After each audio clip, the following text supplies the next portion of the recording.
एक अफसोसनाक सी वारदात जो आपके इलाके में हुई, किस तरह से आपने इस पे सबसे पहले तफ्तीश का आगाज़ किया?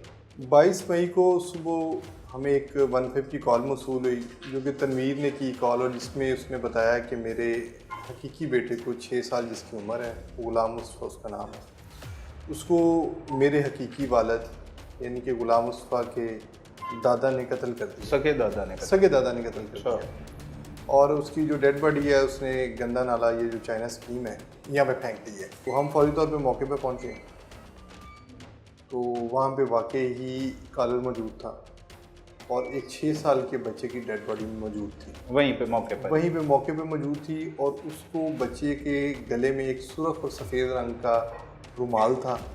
उसी के साथ उसको बच्चे को गला दबा के बच्चे की मौत वाक़ई हुई थी। ओहो, फंदा दे के फंदा दे के उसको कत्ल किया गया। इसका जो हकीकी दादा है, नज़ीर अहमद जिसका नाम है, वही इस बच्चे का असल में कातिल है, और उसी के ही उसके ऊपर ही इसकी FIR दर्ज हुई, नामजद। अच्छा, मुकदमा कत्ल का उसके खिलाफ ही दर्ज हुआ। ठीक है। और उसमें इस बात का भी इंकशाफ हुआ कि कत्ल की जो वजह ये है कि जो मकतूल गुलाम मुस्तफ़ा बच्चा था, उसकी वालदा के साथ यानी कि अपनी बहू के साथ नज़ीर अहमद उसको मजबूर करता था। अच्छा। ताल्लुकात के लिए, और अपने बेटे को मजबूर करता था कि तुम इसको तलाक दे दो और मैंने तुम्हारी बीवी के साथ निकाह करना है। अच्छा। और इसी वजह से, इसी रंजिश में, इनकार पर, इसी रंजिश पे वो अपने पोते को अगवा करके ले गया।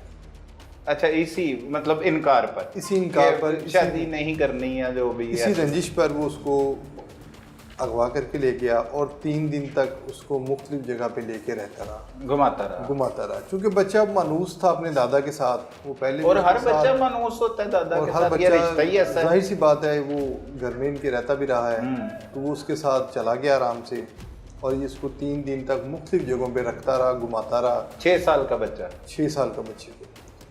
और फिर 21 तारीख को रात तकरीबन कोई 10 बजे के करीब इसने आखिरी मरतबा अपने बेटे को कॉल की, तनवीर को, और उसको कहा कि तुम इसको, और उस छोटे बच्चे की, गुलाम मुस्तफ़ा की, अपने वालिद से बात करवाई, और उसको धमकी दी कि तुम इसको जो है अपनी बीवी को छोड़ दो, तो मैं इस बच्चे को तुम्हारे हवाले कर दूंगा। अच्छा। वरना मैंने इस बच्चे को कत्ल कर दिया। तनवीर को कहा, अपने सगे बेटे? जी, अपने बच्चे। अच्छा।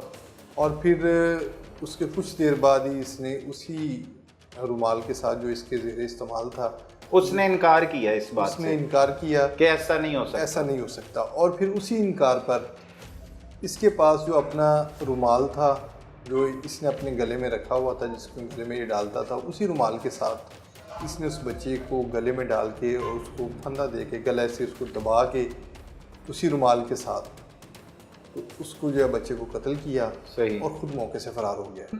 जब बच्चा 3 रोज़ तक इसके पास रहता है और वो बच्चे को अगवा कर लेता है, दादा ले जाता है, इनकी मर्ज़ी से तो नहीं लेके जाता, मतलब बाहर से ही या घर के बाहर से ले जाता है, तो ये कोई अंदराजे मुकदमा के लिए दरख्वास्त नहीं दायर करते या पुलिस को इतला नहीं देते उस हवाले से? असल में चूँकि वो इनके घर का ही फ़र्द था और बच्चा पहले भी उसके साथ चला जाता था, और शायद इसके बेटे को भी ये उम्मीद नहीं थी कि ये मेरे बच्चे को और अपने पोते को कत्ल कर सकता है, या उसके साथ इतनी नुकसान पहुंचा सकता है, इतनी घिनौनी हरकत कर सकता है। तो वो बस इनके साथ आपस में गुफ्तगू होती रही इनकी बाप बेटे की कि तुम घर में ले आओ, और ये इसको यही कहता रहा है पहले शुरू में कि मैं इसको घर ले आऊँगा, मैं ले आता हूँ, ये मेरे साथ है। और फिर इसने बच्चे की बात भी करवाई वालिद के साथ, जिसमें उसमें बच्चे ने बताया कि मैं दादा के साथ हूँ, हम रात कभी हॉस्पिटल में गुजारते हैं, कभी रेलवे स्टेशन पे गुजार लेते हैं, खाना शाना भी खा लेते हैं। सही। और वो इसने इसको मुतमिन रखा हुआ था। सही।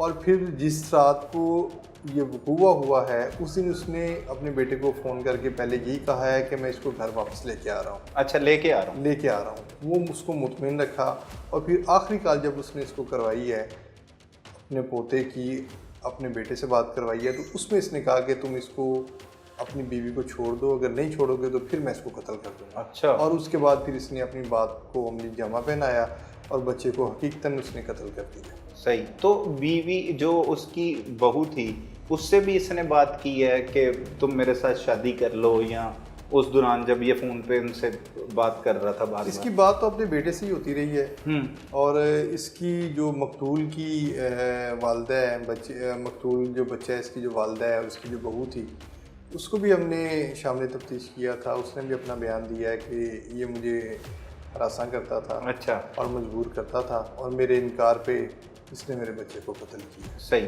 अच्छा, इससे पहले जो मुलजिम एक कहानी भी सुनाता है कि मतलब जैसे उसके घर वालों ने उसे घर से निकाल दिया, वो बातें भी कुछ आपके सामने आई हैं कोई तफ्तीश में? जी, कोई ऐसा वकूआ? वो इस तरह से है कि इनके घर के में कुछ मामला शायद घर वालों के इल्म में थे, सही। तो उन्होंने इसको घर से निकाला था। लेकिन ये मामला पहले के थे और फिर इसको घर से निकाल दिया, फिर ये घर वापस आ गया। तो इसकी फैमिली के अंदर ये टेंशन तो थी या ये मामला हो तो रहे थे, लेकिन ये चूँकि माशरे में हमारे में ये इस तरह के मामला शायद रिपोर्ट होते नहीं हैं, या उनको रिपोर्ट करना हम इंसल्ट समझते हैं, या जो भी उनके पीछे वजूहात थी वो उस वजह से वो मामला रिपोर्ट नहीं हो सके। सही। जिसकी वजह से फिर ये मामला मज़ीद ख़राब हुए और फिर जब ये वापस आया उनसे माफ़ी मांग के कि मुझे अब घर में रहने दें और मैं आज के बाद ऐसी हरकत नहीं करूँगा, तो शायद ये आया ही इसी इरादे पे वापस था कि मैं इनको कोई नुकसान पहुँचाऊँ और फिर इनके बच्चे को लेके जाना और फिर आखिर में उसको कत्ल करना। ये इसकी जो है, इसकी ज़हनी तौर पे जो है इस बात का ये गमाज़ है कि इसने जानबूझ के ज़हन बना के नुकसान पहुंचाने की नीयत से उनके बच्चे को कत्ल किया। अच्छा, और इसका मुतालबा ये था कि वो बेटा इसका अपनी इसकी बहू को तलाक दे और वो इसके साथ शादी करे। जी बिल्कुल, ये तो FIR में उन्होंने वाज़े तौर पे लिखवाई, इस वजह से ये हमें मजबूर करता था और हमारे इनकार के ऊपर इसने हमारे बच्चे को कत्ल किया। और ये गुलाम मुस्तफ़ा जो जब ये लेके गया उसे घर के बाहर से, ये घर के बाहर खेल रहा था ये इनके पास ही एक हमारे इलाके में एक मॉडल बाज़ार है, उनके घर से थोड़ा सा ही दूर है, तो वो वहाँ पे आया हुआ था अपने वालिद के साथ। अच्छा, वालिद के साथ आया हुआ था। वालिद इसका कोई वहाँ पे चीज़ें मेरे ख़रीद था, घर का सौदा सलब खरीद रहा था और चूँकि इसको पता था तो ये वो उधर खेल रहा था पार्क में और इसने वहीं से बच्चे को उंगली लगाया और बच्चे को साथ ले गया। ठीक है, तो वो सब फौरी तौर पे तो नहीं पता लगा होगा कि वालिद को कि इसका दादा ले गया। हाँ जी, वालिद को पहले तो वो ढूंढता रहा होगा वो तो पहले तो उसको शायद ये था कि बच्चा घर चला गया है, फिर वो घर पहुंच के बच्चा नहीं मिला, फिर उसने कहा मुझे ज़हन में ये था कि कहीं रास्ते में खेलने लग गया होगा, शाम तक आ जाएगा। फिर शाम को जब नहीं वापस आया तो फिर इन्होंने फ़ोन शोन करने भाइयों को और दीगर घरों में अजीज़ों में शुरू किए। फिर इसी दौरान इसका अपने वालिद से रब्ता हो गया और फिर इसके वालिद ने इसको बताया कि मैं तुम्हारे बेटे को ले आया हूँ और कोई बात ऐसी नहीं है, हम ज़रा इधर घूमते फिरते हैं और फिर मैं तुम्हारे बच्चे को तुम्हारे पास वापस ले आऊँगा। सही है। और इस तरह से इनको 2 दिन तसल्लियाँ देता रहा और तीसरे दिन उसने बच्चे का मर्डर कर दिया। सही। तो मुर्तज़ा साहब ये बताइएगा कि ये जो बच्चा था तनवीर का ये इकलौता बेटा था, इससे पहले कोई औलाद नहीं थी इसकी? तनवीर का ये वाहद जिंदा बच्चा था। इससे पहले कोई शायद उसके कोई 2-3 बच्चे थे, लेकिन वो अवाइल में ही उम्री में कुछ शायद कुछ चंद दिन का होके या कुछ चंद माह का होके फौत हो जाता था। अच्छा। ये उसकी वाहद नरीना औलाद थी, इसके अलावा उसकी कोई औलाद नहीं है। ये उसका वाहद बच्चा था जिसकी उम्र 6 साल थी और इसके अलावा उसकी कोई औलाद नहीं। और वो बदबख्त ने अपने ही पोते को और उसने अपनी नस्ल को खुद ही ख़त्म कर दिया। ओहो हो। अच्छा, तो अब गिरफ्तारी किस तरह से आपने जो है वो अमल में इस मुलजिम की लाई? क्योंकि ये तो मफरूर था वारदात के बाद से, सिर्फ अपने बेटे के साथ इतला दी, कोई उसके फ़ोन की मदद से, उसकी लोकेशन की मदद से उसे गिरफ्तार किया, कैसे और कितनी दुश्वारी हुई और कितने दिन में आप उसे गिरफ्तार करने में कामयाब? ये 22 तारीख का वकूआ है और इसने अपने बेटे को इतला देने के फौरी बाद अपना नंबर बंद कर दिया। अच्छा, तो आखिरी लोकेशन कहाँ पे थी इसके नंबर की? हाँ, तब इसकी हमारे इलाके से थोड़ा सा बाहर निकलते हुए इलाके की लोकेशन थी। सही।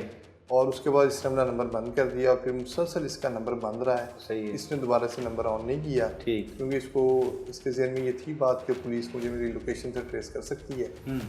तो इसने यकीनी तौर पे अपना नंबर, मतलब समझदार है, मतलब ये शातिर समझता था। हाँ। और अगर इस दौरान इसने पहले 2 दिनों में अगर मोबाइल ऑन किया तो उसकी ज़्यादा से ज़्यादा ड्यूरेशन 5 मिनट के लिए होती थी, बस, बाकी बंद रखा है उसने सिर्फ 5 मिनट के लिए नंबर ऑन किया और फिर दोबारा से बंद कर लिया। सही। तो उसके बाद हमने जो है इसकी तलाश जारी रखी। मुमकिन तौर पे जिन जगहों पे ये जा सकता था, मिल सकता था, लाहौर के जो दाखिली और खारजी रास्ते थे वहाँ पे हमने चेकिंग स्टार्ट करवाई। CFCT कैमरास की मदद ली, लोकल CCTV फुटेज से हमने चेकिंग शुरू की। फिर जब हम म्यू हॉस्पिटल के कैमरा जात को चेक करते हुए पहुंचे तो फिर वहां से एक फुटेज हमारे सामने आई कि जिसमें ये बच्चे को लेके तो हॉस्पिटल के अंदर फिर रहा है। बिल्कुल, वो सीसीटीवी और फुटेज उसी फुटेज में उसने जिस रुमाल के साथ इस बच्चे का मर्डर किया है वो रुमाल इसने अपने गले में डाला हुआ है और अच्छा। उसी रुमाल के साथ इसने बच्चे को कत्ल किया। बेदर्दी के फिर साथ। वहीं से वो लीड हमने ली, इर्द के इलाकों में तलाश शुरू की सही। और फिर 29 तारीख को सुबह फर्स्ट टाइम हमें इस चीज़ की इतला मिली कि इसकी एक जगह पे मौजूदगी की हमें इतला मिली। फिर सही। वहाँ पे हमने रेड किया और उसको बाद काफ़ी दुश्वारियों जद्दोजहद के बाद हमने इसको चेज़ करके बाकायदा इसको हमने गिरफ्तार किया। कत्ल की वारदात के 5वें या 6ठे रोज आप इसे जी 22 को ये वकूआ हुआ, तकरीबन 29 तारीख को हमने इसको गिरफ्तार कर लिया। गिरफ्तार कर ली।